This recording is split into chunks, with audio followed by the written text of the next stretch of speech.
Hi, welcome to the MCP and API course. You already know Lusha helps you build highly targeted lead lists and company profiles in just a few clicks.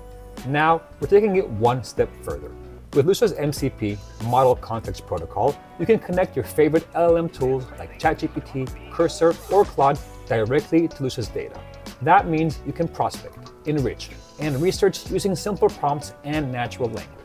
You can also integrate Lusha with automation platforms like NAN, Make.com, and more, powering complete workflows that scale your entire sales motion from discovery to engagement without manual effort.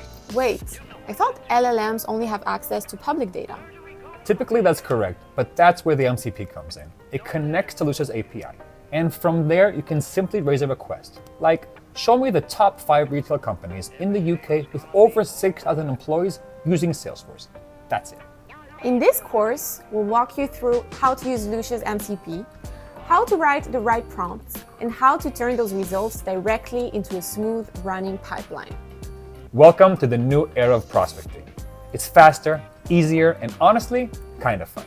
The API gives you power, MCP gives you flexibility. Together, they open the door to fully automated, AI-driven data access, eliminating the need for manual work. Let's get started.